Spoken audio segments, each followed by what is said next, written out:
Stars ఎలా ఉన్నారండి? అందరు బాగున్నారా? నేను కూడా చాలా బాగున్నాను. అలాగే ఈరోజు మన వీడియోలో ఒక బెలూన్ టైప్ టాప్ అనేది నేను స్టిచ్ చేశాను అనమాట మా బాబు కోసము. అది ఎలా స్టిచ్ చేసుకున్నాను అనేది ఈ వీడియోలో మీ అందరితో షేర్ చేసుకుంటున్నాను. అలాగే వీడియోలోకి వెళ్ళే ముందు మన ఛానల్ని ఫస్ట్ టైం కానీ చూస్తున్నట్లయితే సబ్స్క్రైబ్ చేసేసుకోండి. అలాగే నా వీడియోస్ కానీ మీకు నచ్చినట్లయితే లైక్ చేయండి, షేర్ చేయండి, కామెంట్స్ చేయండి. వీడియో అయితే చూసేద్దాం.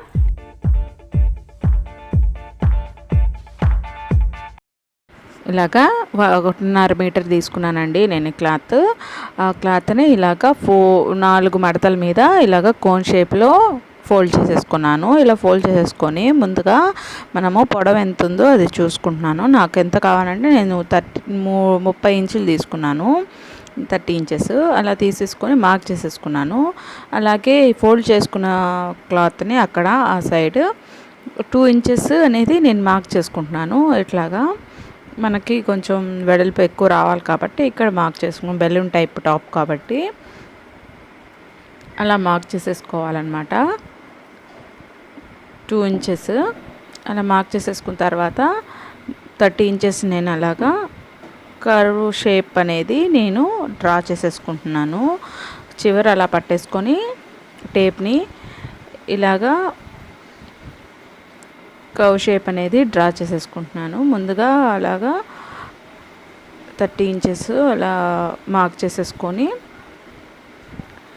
ఇలా డ్రా చేసేసుకుంటున్నాను. లైన్ని అలా డ్రా చేసేసుకుంటున్నాను. తర్వాత ఇప్పుడు ఏంటంటే నేను 6.5 ఇంచెస్ తీసుకున్నాను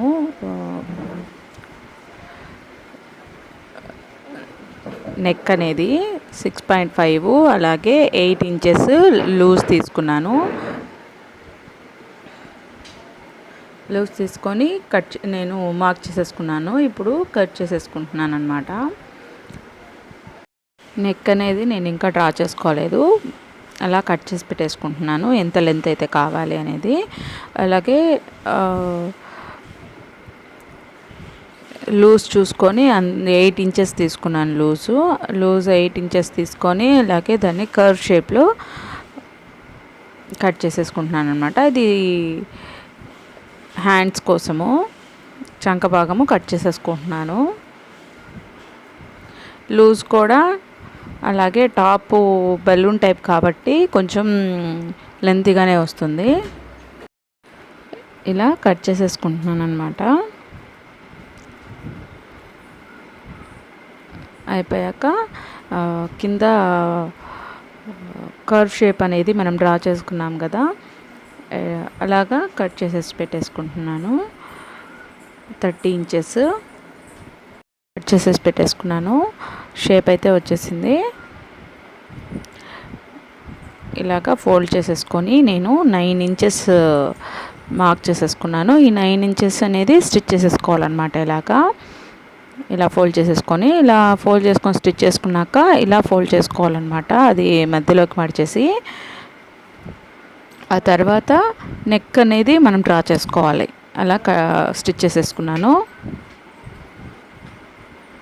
చూస్తున్నారు కదా, ఇలాగా స్టిచ్ చేసుకొని ఇలా ఫోల్డ్ చేసుకోవాలి. ఇప్పుడు ఏంటంటే నెక్ అనేది డ్రా చేసేసుకుంటున్నాను. నేను 5.5 ఇంచెస్ తీసుకున్నాను. అలా తీసుకొని నేను డ్రా చేసుకుంటున్నాను. అలాగే షోల్డర్స్ వచ్చి 3 ఇంచెస్ తీసుకున్నాను.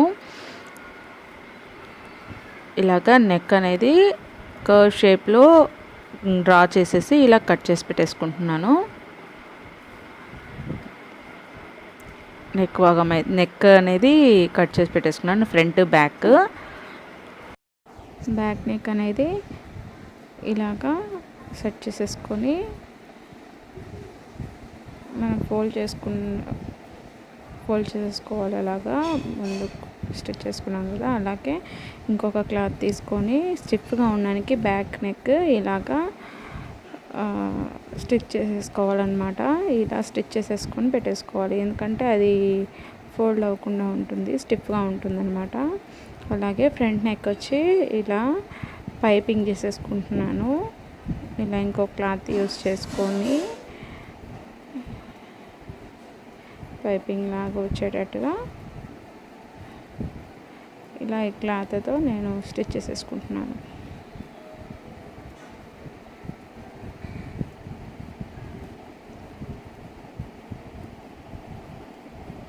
ఇలా స్టిచ్ చేసేసుకోవాలి. ఎక్స్ట్రా క్లాత్ని కట్ చేసేసుకొని ఇప్పుడు కర్వ్ తిరుగుతూ నెక్ అనేది ఇలా కట్స్ పెట్టేసుకోవాలన్నమాట. మనం మధ్య మధ్యలో ఇలాగా మనం ఎక్స్ట్రా క్లాత్ వేసుకుంటాం కదా, స్టిచ్ చేసేసుకున్నాం కదా, అది మళ్ళీ ముడతలు రాకుండా అలాగా కట్స్ పెట్టేసుకోవాలి. ఇప్పుడు మళ్ళీ ఇంకొకసారి అలాగ పైన పైపింగ్ వచ్చేలాగా ఇంకోసారి స్టిచ్ చేసేసుకోవాలి. అలాగా అది లోపలికి ఫోల్డ్ చేసేసుకొని అలా స్టిచ్ చేసేసుకోవాలి. నెక్ అనేది స్టిచ్ అయిపోయింది. ఇంకొకసారి ఇలాగే స్టిచ్ చేసేసుకోవాలి. ఇప్పుడు షోల్డర్స్ అనేవి జాయింట్ చేసేసుకుంటున్నాను. షోల్డర్స్ అనేవి జాయింట్ చేసుకున్నాక పైపింగ్ అనేది హ్యాండ్స్కి ఇచ్చేసుకోవాలి. అలా ఫస్ట్ జాయింట్ చేసేసుకున్నాము షోల్డర్స్. అలాగే ఇప్పుడు హ్యాండ్స్కి స్లీవ్స్కి ఇలాగా వేసేసుకోవాలి. పైపింగ్ చేసేసుకుంటున్నాను మొత్తం. ఇలా స్టిచ్ చేసి పెట్టేసుకోవాలన్నమాట.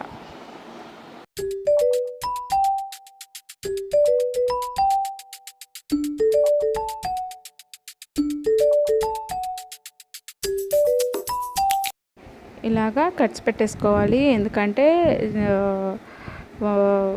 కొంచెం ముడతలు రాకుండా ఉంటుంది. అందువల్ల ఇలా కట్స్ పెట్టేసుకోవాలి. కట్స్ పెట్టేసుకొని మళ్ళీ ఇంకొక కుట్టు పై కుట్టు అనేది వేసేసుకోవాలన్నమాట. ఇలాగా చూసుకుంటూ పైన కుట్టు ఒకటి వేసేసుకోవాలి. అలాగే ఇలా స్టిచ్ చేసేసుకోవాలి. 2 హ్యాండ్స్ 2 సైడ్స్ ఇలాగే స్టిచ్ చేసేసుకోవాలన్నమాట.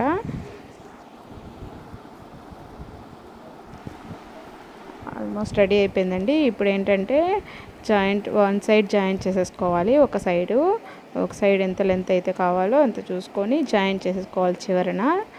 ఇలా జాయింట్ చేసేసుకున్నాక కింద పొడవు అనేది కొంచెం తక్కువగా వచ్చింది. అందువల్ల నేను ఏం చేస్తున్నానంటే ఒక 3 ఇంచెస్ క్లాత్ అనేది తీసుకొని ఒక చివరన ఫోల్డ్ చేసేసుకొని ముందుగానే స్టిచ్ చేసేసుకున్నాను. ఆ క్లాత్ని ఇలాగా జాయింట్ చేసేసి స్టిచ్ చేసేసుకుంటున్నాను అనమాట. ఇలా జాయింట్ చేసేసుకొని చివరన స్టిచ్ చేసేసుకుంటున్నాను. ఎందుకంటే లెంత్ అనేది కొంచెం చిన్నగా వచ్చింది. అందుకని కొంచెం పొడవు కావాలని 30 ఇంచెసే పెట్టుకున్నాను. అప్పటికి కొంచెం చిన్నగా వచ్చింది. అందువల్ల ఇంకొంచెం ఎక్స్ట్రా క్లాత్ కావాలి కాబట్టి ఒక 3 ఇంచెస్ తీసుకొని ఇలాగా స్టిచ్ చేసేసుకొని పెట్టేసుకున్నాను. ఇంకా ఒక సైడ్ అనేది స్టిచ్ చేసేసుకున్నాం కదా, ఇంకొక రెండో సైడ్ కూడా ఇలాగే స్టిచ్ చేసి పెట్టేసుకోవాలన్నమాట. ఇలా స్టిచ్ చేసేసుకోవాలి. చూస్తారు కదా, ఆల్మోస్ట్ అయిపోయింది మొత్తం. ఇలాగా మొత్తం చూసుకుంటూ ఇలా స్టిచ్ చేసి పెట్టేసుకోవాలి. అయిపోయిందండి. ఇప్పుడు బటన్స్ అనేవి ఫ్రంట్ నేను 2 బ్లాక్ బటన్స్ తీసుకున్నాను. ఏంటంటే అలాగా చూస్తున్నారు కదా, ఇలాగా నేను స్టిచ్ చేసేసుకుంటున్నాను. అయిపోయిందండి, రెడీ అయిపోయింది బెలూన్ టైప్ టాప్.